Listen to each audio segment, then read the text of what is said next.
오늘 우리에게 주신 하나님의 말씀은 마태복음 23장 27절로부터 39절입니다. 함께 보도록 하겠습니다. 화 있을진저 외식하는 서기관들과 바리새인들이여, 회칠한 무덤 같으니 겉으로는 아름답게 보이나 그 안에는 죽은 사람의 뼈와 모든 더러운 것이 가득하도다. 이와 같이 너희도 겉으로는 사람에게 옳게 보이되 안으로는 외식과 불법이 가득하도다. 화 있을진저 외식하는 서기관들과 바리새인들이여, 너희는 선지자들의 무덤을 만들고 의인들의 비석을 꾸미며 이르되, 만일 우리가 조상 때에 있었더라면 우리는 그들이 선지자의 피를 흘리는 데 참여하지 아니하였으리이다 하니, 그러면 너희가 선지자를 죽인 자의 자손임을 스스로 증명함이로다. 너희가 너희 조상의 분량을 채우라. 뱀들아, 독사의 새끼들아, 너희가 어떻게 지옥의 판결을 피하겠느냐. 그러므로 내가 너희에게 선지자들과 지혜 있는 자들과 서기관들을 보내매, 너희가 그 중에서 더러는 죽이거나 십자가에 못 박고 그 중에서 더러는 너희 회당에서 채찍질하고 이 동네에서 저 동네로 따라다니며 박해하리라. 그러므로 의인 아벨의 피로부터 성전과 제단 사이에서 너희가 죽인 바라가의 아들 사가라의 피까지 땅 위에서 흘린 의로운 피가 다 너희에게 돌아가리라. 내가 진실로 너희에게 이르노니 이것이 다 이 세대에 돌아가리라. 예루살렘아, 예루살렘아, 선지자들을 죽이고 내게 파송된 자들을 돌로 치는 자여, 암탉이 그 새끼를 날개 아래 모음같이 내가 내 자녀를 모으려 한 일이 몇 번이더냐. 그러나 너희가 원하지 아니하였도다. 보라, 너희 집이 황폐하여 버려진 바 되리라. 내가 너희에게 이르노니 이제부터 너희는 찬송하리로다. 주의 이름으로 오시는 이여 할 때까지 나를 보지 못하리라 하시니라. 아멘. 주님을 외식하는 바리새인과 서기관에 대해 화를 선언하십니다. 총 7가지 선언을 하시는데 오늘은 마지막 2가지 선언과 그 결론에 해당하는 내용을 말하고 있습니다. 27절을 보도록 하겠습니다. 화 있을진저 외식하는 서기관들과 바리새인들이여, 회칠한 무덤 같으니. 6번째로 주님께서는 서기관들과 바리새인들을 향해서 회칠한 무덤과 같다고 하십니다. 당시 유대인들은 무덤에 회칠을 하곤 했었는데, 특별히 대규모 순례객들이 예루살렘을 찾아오던 6월절 전에는 꼭 회칠을 했다고 합니다.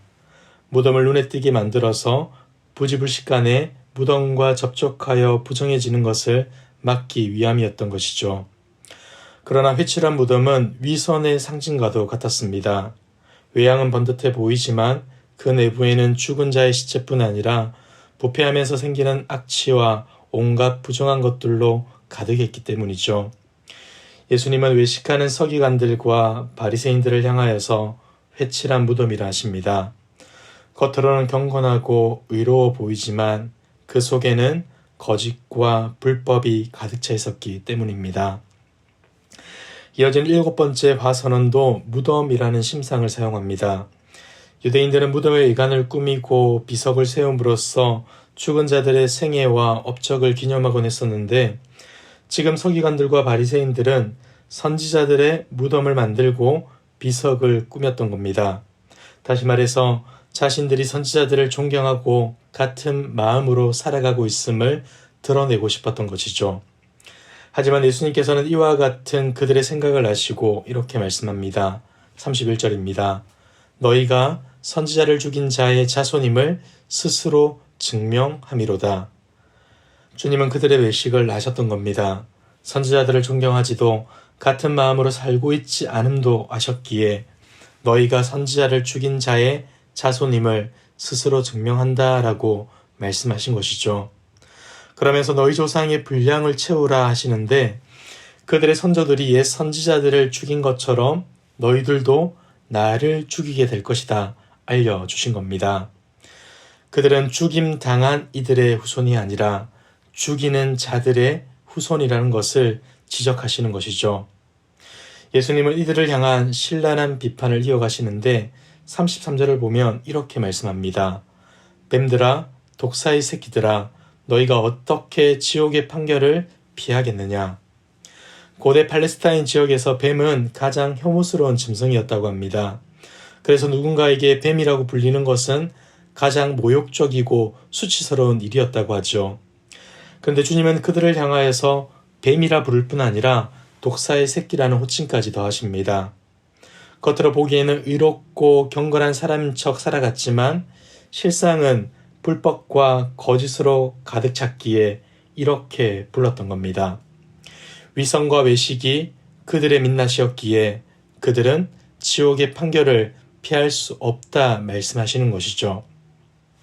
그럼에도 불구하고 34절에서는 이들에게 선지자들과 지혜 있는 자들 그리고 서기관들을 보내시겠다고 하는데 하나님의 뜻을 전하고 예수님을 증거하는 제자들을 보내시겠다는 겁니다. 그런데 이들은 제자들에게 어떻게 합니까? 34절 하반절입니다. 너희가 그 중에서 더러는 죽이거나 십자가에 못 박고 그 중에서 더러는 너희 회당에서 채찍질하고 이 동네에서 저 동네로 따라다니며 박해하리라. 그들의 선조들이 그랬던 것처럼 그들도 복음 전하는 자들을 죽이고 못 박고 채찍질하고 박해할 거라 말합니다. 예수님께서는 아벨의 피로부터 시작하여 사가라의 피까지 이 땅 위에서 흘린 의로운 자들의 피가 다 그들에게 돌아갈 것이라 말씀하시는데 그들에게 피할 수 없는 심판이 임하게 될 것임을 알려주는 겁니다. 그리고 마지막 37절부터는 예루살렘을 향한 주님의 탄식이 드러나고 있습니다. 예수님은 예루살렘아 예루살렘아 라며 두 번 잇따라 예루살렘을 부르시는데 이러한 반복적 부름은 예루살렘을 향한 예수님의 안타까운 마음을 잘 보여주고 있는 겁니다. 여기서 예수님은 예루살렘이라는 도시를 의인화하여서 말씀하시는데 이 도시는 예수님을 거부한 이스라엘 백성 전체를 상징하는 겁니다. 이들은 선지자들을 죽이고 주님이 파송한 자들을 돌로 치는 자들로 과거뿐 아니라 현재와 미래에도 그러하다 말씀해 줍니다. 근데 여러분, 이런 그들에게 우리 주님은 어떻게 하셨다고 말씀합니까? 암탉이 그 새끼를 날개 아래 모음같이 내가 네 자녀를 모으려 한 일이 몇 번이더냐. 암탉이 그 새끼를 자신의 날개 아래 모은다는 것은 이스라엘을 안전하게 보호하고 계신다는 의미입니다. 예수님은 여전히 이스라엘이 돌아오기만을 바라셨다는 것이죠. 그리고 이러한 기대감이 심판이 지연되고 있는 이유이기도 한 것입니다. 그러나 안타깝게도 이스라엘은 완고한 반응으로 이렇게 말합니다. 나오기를 원하지 아니하였다. 그래서 이들은 결국 망하게 되고 마는 것이죠. 38절을 보시기 바랍니다. 보라, 너희 집이 황폐하여 버려진 바 되리라. 이 표현은 간략해 보이지만 결정적인 묘사인 겁니다. 여기서 집이란 성전을 의미하는데 주님은 이 집을 너희의 집이라고 부르십니다. 하나님이 성전을 떠났다는 사실을 이와 같이 표현하고 계신 것이죠. 그리고 하나님이 떠나버린 성전은 황폐해지고 버릴 수밖에 없다고 하십니다. 실제로 주 70년경에 성전이 파괴되고 말았던 것이죠. 이제 예수님은 재림에 대한 예언으로 이스라엘의 운명에 대해서 말씀해 주십니다. 39절입니다. 내가 너희에게 이르노니 이제부터 너희는 찬송하리로다. 주의 이름으로 오시는 이여 할 때까지 나를 보지 못하리라 하시니라. 여러분, 무슨 말입니까? 대적들은 세상의 마지막 날 예수님이 오실 때까지는 주님을 볼 수 없을 거라 말씀하는 겁니다. 하지만 주님이 오시더라도 그들에게 임할 것은 하나님과 함께하는 그곳이 아니라 영원한 형벌이라 알려주시는 것이죠. 사랑하는 성도 여러분, 오늘의 말씀을 정리하며 두 가지를 같이 생각해 보기를 원합니다. 먼저는 우리는 하나님의 말씀 앞에 늘 겸손해야 한다는 겁니다. 유대 종교 지도자들이 구약 시대 때부터 예수님 때까지 선지자들을 박해하고 죽였던 이유가 무엇입니까? 자신들만이 하나님의 뜻을 대변하고 있다는 착각 때문이었죠. 내 생각과 판단만이 옳다고 여겼기에 정작 선지자들이 전해주는 하나님의 말씀에는 귀를 기울이지 못했던 겁니다. 그리고 이로 인해 그들의 무지가 교만으로, 교만이 악행으로 이어지고 말았던 것이죠. 여러분, 우리도 이러한 함정에 빠질 수 있음을 기억해야 합니다. 우리는 하나님 앞에 어느 것 하나 자랑할 수 없는 연약하고 부족한 존재이기 때문이죠. 우리는 예수 그리스도의 십자가 외에는 자랑할 것이 없습니다. 그런데 간혹 우리는 신앙의 오랜 연수를 남보다 성경을 더 많이 알고 있다는 지적 자만심을 내세울 때가 얼마나 많이 있습니까? 모두 교만이라는 올무에 걸려 넘어지게 하는 것들이죠. 사랑하는 성도 여러분, 늘 겸손히 하나님의 말씀 앞에 나아갑시다. 사람에게 높이 평가받기보다 하나님께 칭찬받는 것을 소망하며 살아갑시다. 오늘 우리에게 주시는 하나님의 말씀 앞에 내 생각과 판단, 가치관을 모두 내려놓고 오직 하나님의 말씀에 겸손히 순종함으로 하나님께 칭찬받는 충성스러운 종으로 인정받는 저와 여러분들 되길 주님의 이름으로 축복합니다. 두 번째는 표리부동이 아닌 표리일체의 삶을 살아가야 한다는 겁니다. 겉은 번듯하나 속이 부패한 자를 향해 우리 주님은 회칠한 무덤이라 말씀합니다. 외양을 아무리 아름답게 꾸밀지라도 속이 부패한 사람은 결국 주님을 대적하는 길에 설 수밖에 없다는 사실도 알려주시는 것이죠. 여러분, 우리가 너희 조상의 분량을 채우라, 뱀들아, 독사의 새끼들아 라는 심판의 음성을 들어서야 되겠습니까? 그렇다면 우리의 마음을 무엇으로 채워야 하겠습니까?